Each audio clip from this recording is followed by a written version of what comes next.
ఈరోజు మనం మటన్ కర్రీని సింపుల్గా ఎలా రెడీ చేసుకోవాలో చూద్దాం. ముందు అల్లం వెల్లుల్లిపాయ పేస్ట్ పెట్టి ఉడకబెట్టుకున్న మటన్ని ఒక గిన్నెలోకి తీసుకుందాం. 10 విజిల్స్ వేయించుకుంటే చాలండి, మనకి మటన్ బాగా ఉడికిపోతుంది. అలాగే కట్ చేసి పెట్టుకున్న ఉల్లిపాయలు, పచ్చిమిరపకాయలు, టమాటా. గ్యాస్ స్టవ్ వెలిగించి కుక్కర్లో ఆయిల్ వేసుకుని, ఆయిల్ కొంచెం వేడెక్కాక ముందు పచ్చిమిరపకాయలని పచ్చివాసన పోయేంత వరకు కొంచెం వేయించుకోవాలి. అవి వేగిన తర్వాత మనం ఉల్లిపాయలు కూడా బ్రౌన్ కలర్ వచ్చేలాగా వేయించుకున్న తర్వాత టమాటాలు కావాలితే వేసుకోవచ్చు, లేకపోతే లేదు. ఓకేనండి, ఇది కూడా చూసుకోవచ్చు. ఓకే అండి, ఒక కేజీ మటన్కి పెద్ద సైజు ఉల్లిపాయలు ఒక 4 సరిపోతాయి.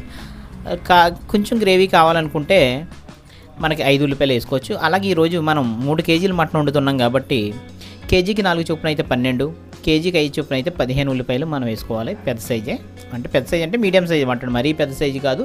అంటే మనకి గ్రేవీ ఎంత కావాలనేది చూసుకుని ఉల్లిపాయల సైజు తీసుకుని దానికి చేసుకోవచ్చు. మీకు చెప్పేవన్నీ కూడా పక్క కొలతలతో చెప్తున్నాను. ఒక 8 పచ్చిమిరపకాయలు అయితే సరిపోతాయి. పచ్చిమిరపకాయలు ఎక్కువ వేయాల్సిన అవసరం లేదు.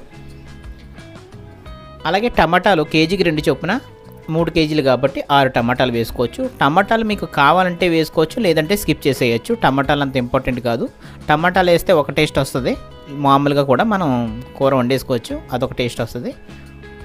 ఓకేనండి, ఇప్పుడు మనం ఉల్లిపాయలు బ్రౌన్ కలర్ వచ్చేంత వరకు వేయించుకున్న తర్వాత టమాటాలు వేయాలనుకుంటే ఉల్లిపాయలు బ్రౌన్ కలర్ వచ్చిన తర్వాత టమాటాలు వేసుకోవచ్చు, లేదా ఉల్లిపాయలతోనే టమాటాలు కూడా వేసుకోవచ్చు, ఏం పర్వాలేదు.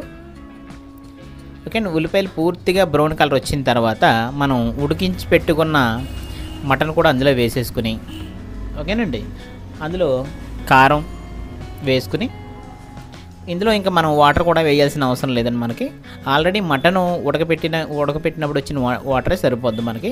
అది కూడా మీకు చూపిస్తాను. ఒక్క చుక్క కూడా మనం ఎక్స్ట్రాగా వాటర్ వేయాల్సిన అవసరం లేదు. కాకపోతే ఏంటంటే ఇప్పుడప్పుడే ఉప్పు వేయాల్సిన పని లేదు. లాస్ట్ అండ్ ఫైనల్లో మనం ఉప్పు వేస్తాం. ఎందుకంటే ఇప్పుడే ఉప్పు వేస్తే మనకి మళ్ళీ కొంచెం మొక్క బిగిసిపోవటం, మసాలా లాక్కోకపోవటం ఆ ప్రాబ్లం ఉంటుంది కాబట్టి మనం ఉప్పు లాస్ట్లోనే వేస్తాం. ఓకే అండి, కొంచెం ఉల్లిపాయలు మగ్గినాయి కదా, మళ్ళీ కొంచెం ఒకసారి అలా కదిపేసి మళ్ళీ ఒక 5 నిమిషాలు సిమ్లో అలా ఉన్నేస్తే మళ్ళీ బ్రౌన్ కలర్ వస్తాయి.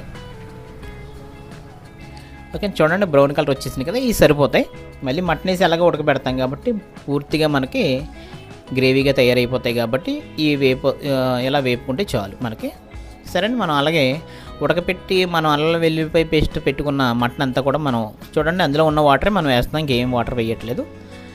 కొంచెం ఉల్లిపాయలు అవి తిప్పేసుకున్న తర్వాత ఉల్లిపాయలు, చికెను, అది మటన్ పూర్తిగా కలిసేంత వరకు తిప్పుకుని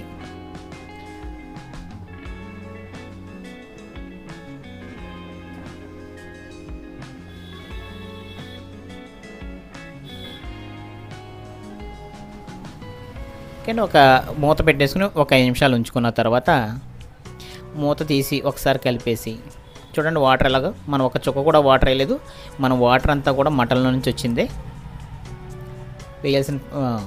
ఇంకా వాటర్ ఏం ప్రత్యేకంగా వేయాల్సిన పని లేదండి. మనం మటన్ ఉడకబెట్టేటప్పుడే వాటర్ వస్తుంది, అది సరిపోద్ది. మటన్ ఉడకబెట్టినప్పుడు కూడా మనం వాటర్ వేయం, మటన్లో ఉన్న వాటరే వస్తుంది. ఓకే అండి, ఒక 5 నిమిషాలు అయిన తర్వాత మన కారం మనకి సరిపడంత, కొంతమంది కారం ఎక్కువగా తింటారు, కొంచెం తక్కువగా తింటారు కాబట్టి ఎవరికి సరిపడగా వాళ్ళకి వేసుకోండి. కారానికి అయితే కొలతలు లేవు, మీకు నచ్చినట్టుగా వేసుకోండి. ముందు మనం నార్మల్గా ఒక 5 స్పూన్లు వేసుకుని ఇంకా కారం కావాలంటే తర్వాత మళ్ళీ మనం యాడ్ చేసుకోవచ్చు. మీరు గమనించండి, ఉప్పు అయితే మనం వేయట్లేదు, లాస్ట్లోనే వేస్తాం. కానీ ఎందుకంటే ఇప్పుడు కారం స్మెల్ వస్తుంది కాబట్టి మనం ఇందులో కారం వేసుకుని ఒకసారి పూర్తిగా మనం తిప్పేసుకుని కుక్కర్ మూత పెట్టేసుకున్నట్లయితే మళ్ళీ ఒక 2 విజిల్స్ వేయించుకుంటే చాలు. ఆల్రెడీ ఎందుకంటే మటన్ ఉడకబెట్టేస్తాం కాబట్టి ఎక్కువ విజిల్స్తో పని లేదు, వాటర్ కూడా వేయాల్సిన పని లేదు. చూడండి వాటర్ మనకి బాగానే ఉంది. కానీ అలా పూర్తిగా కలిపేసుకున్న తర్వాత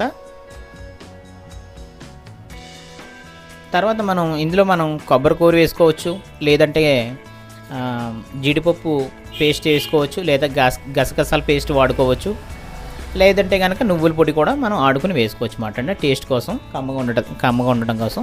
మేమైతే ఏం చేసామంటే జీడిపప్పు, నువ్వుపప్పు కలిపి పేస్ట్ ఆడి అందులో వేస్తాం చూడండి. అంటే మనకి ఏది అవైలబుల్గా ఉంటే అది వేసుకోవచ్చు. కొబ్బరి తురుము కూడా వేసుకోవచ్చు, లేదా జీడిపప్పు వేసుకోవచ్చు, లేదంటే గసగసాల పేస్ట్ వేసుకోవచ్చు.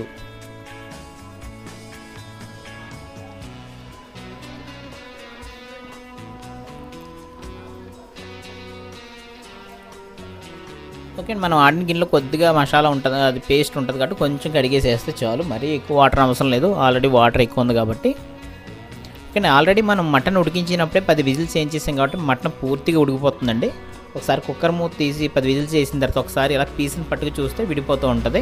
లేదు అనుకుంటే మళ్ళీ ఒకసారి మూత పెట్టుకుని ఒక 2 విజిల్స్ వేయించుకోవచ్చు. 10 విజిల్స్ అయితే చాలని, కుక్కరే కాబట్టి సరిపోద్ది. మనం ఓపెనింగ్ వండితే కొంచెం ఎక్కువ టైం పడుతుంది, కుక్కర్ కాబట్టి త్వరగా ప్రాసెస్ అయిపోద్ది.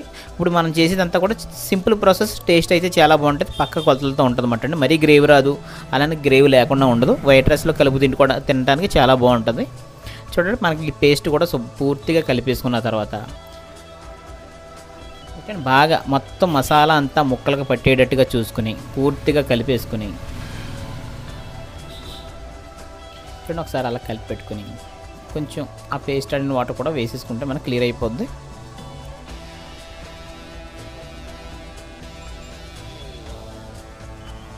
మనం బాగా మిక్స్ చేసుకున్నాం అనుకోండి, మొత్తం అన్ని ముక్కలకి బాగా కారం మసాలా అన్నీ బాగా పడతాయండి. ఇవన్నీ అయిన తర్వాతే మనం ఉప్పు వేస్తాం, లాస్ట్లో వేస్తాం, మీరు గమనించండి. ఇప్పుడు కూడా ఇంకా ఉప్పు వేయకూడదు. ఉప్పు ముందుగానే వేయటం వల్ల ఏంటంటే అది కారెక్కిపోద్ది, మనకు టేస్ట్ సరిగ్గా మనకు తెలియదు. అందుకు కాబట్టి ఉప్పు ఇంకా పని లేదు మనకి. చూడండి, ఇప్పుడు కొంచెం టేస్ట్ చూసిన తర్వాత కారం తక్కువగా ఉందని చెప్పేసి కొంచెం మళ్ళీ కారం యాడ్ చేస్తున్నాం. అలాగే మీకు తగినంత మీరు కారం వేసుకోండి. ఏంటంటే నాన్ వెజ్ ఐటమ్కి కొంచెం కారం ఉండడమే మంచిది. మరీ కారం ఉంటే తినేటప్పుడు కొంచెం నిమ్మకాయ పిండుకోవచ్చు. మరీ కారం తక్కువ ఉందనుకుంటే తీగా ఉంటుంది, ఎందుకంటే ఉల్లిపాయలు ఎక్కువ వాడతాం కదా గ్రేవీకి. అందుకు కాబట్టి ఏంటంటే నాన్ వెజ్ కొంచెం కారం ఉండాలి కాబట్టి కొంచెం కారం మీడియంగా ఉండేలా చూసుకోండి. కానీ అలా పూర్తిగా అన్నీ కలిసేటట్టుగా తిప్పేసుకుని ఒకసారి సర్దేసుకుని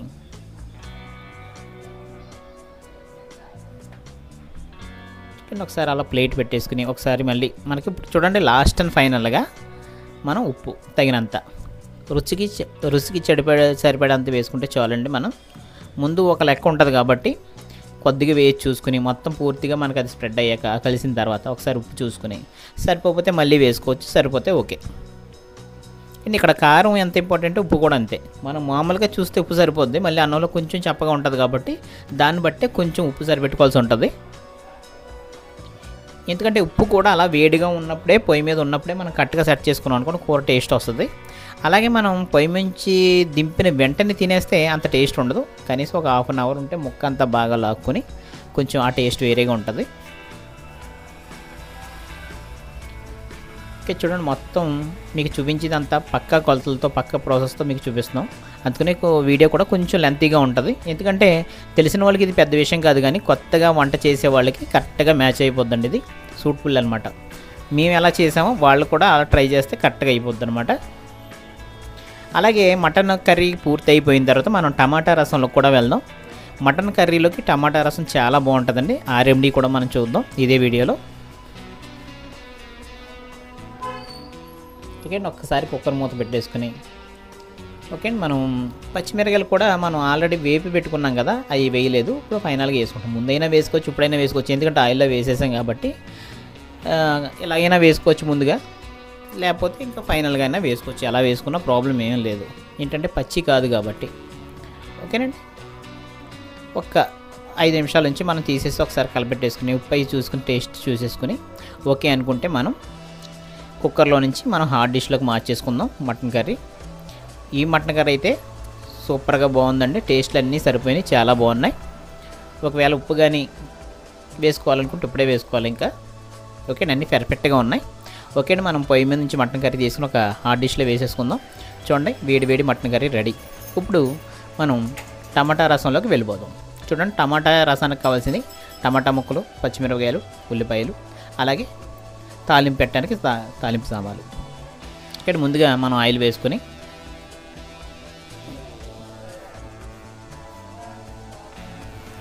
అంటే మనం ఏం చేస్తామంటే తాలింపుకు ముందుగానే వేసేస్తాం అన్నమాట అండి. అంటే మామూలుగా మనం ఏం చేస్తామంటే చారుకి అయితే, రసానికి అయితే ముందుగా వాటర్ పెట్టేసి పచ్చిమిరపకాయలు, ఉల్లిపాయలు ఇవన్నీ వేసేసిన తర్వాత తాలింపు మామూలుగా వేస్తాం. అలా కాకుండా ముందుగానే మనం తాలింపుతోనే స్టార్ట్ చేస్తున్నాం, గమనించండి. ఆయిల్ వేసుకున్నాం, అలాగే జీలకర్ర, ధనియాలు ముందుగా వేయించుకుంటున్నాం. కొంచెం ధనియాలు కొంచెం వేగాక ఉల్లిపాయలు కొంచెం వేగాక మనం తాలింపుకు సంబంధించిన ఎండుమిరపకాయలు, పప్పు దినుసులు అన్నీ కూడా మనం వేసేసుకున్నాం. అలాగే మనం టమాటాలు, ఉల్లిపాయలు, పచ్చిమిరపకాయలు కూడా వేసేసుకున్నాం. అంటే ప్రత్యేకంగా తాలింపు పెట్టక లేకుండా ఇందులోనే ప్రాసెస్ మాట్లాడండి. ఇవి కొంచెం మనకి టమాటాలు పూర్తిగా ఉడికి గ్రేవీ అయ్యాక మనం చూడండి గ్రేవీగా అయిపోయినాయి కదా, మనం వాటర్ వేసేసుకుంటున్నాం. కొంచెం కలుపుకొని మళ్ళీ మనం వాటర్ వేసుకోవాల్సి ఉంటుంది. ఎందుకంటే మనకు క్వాంటిటీ కొంచెం కావాలి కాబట్టి, అంటే 3 కేజీలు మటన్ అంటే కనీసం ఒక 10 మంది తినొచ్చు కాబట్టి వాళ్ళకి సరిపడగానే మనం చేస్తాం. చూడండి వాటర్ కూడా. టమాటా రసం అయితే చాలా సూపర్గా ఉంటుందండి. ఇందులో ఏంటంటే కొంచెం టేస్ట్ కోసం కొద్దిగా చింతపండు అయితే వేసుకోవాలి. పూర్తిగా టమాటాలతోనే సరిపోదు మనకి, అంత టేస్ట్ ఉండదు. కొద్దిగా చింతపండు వేసుకుని చిన్న బెల్లం ముక్క కూడా వేసుకుంటే సూపర్గా ఉంటుందండి. అలాగే మనం ఉప్పు అవి కూడా మనం ఇక్కడ సరిపెట్టేసుకోవచ్చు. ఎందుకంటే మ్యాక్సిమం చాలా మట్టికి అయిపోయింది కాబట్టి ఉప్పు కూడా కరగాలి కాబట్టి మనం ముందుగానే వేసుకుని చూడండి ఇలా పొంగి వచ్చాక ఇక్కడే మనం చింతపండు కూడా కొంచెం వేసేసుకుని ఓకే టేస్ట్ చూసుకుని మనం ఇంకా ఏమైనా పడతాయేమో చూసుకుని చూడండి స్టవ్ ఆఫ్ చేస్తాం. వేడి వేడి టమాటా రసం రెడీ. ఓకే, ఈ వీడియో నచ్చితే లైక్ చేయండి, షేర్ చేయండి, సబ్స్క్రైబ్ చేయండి.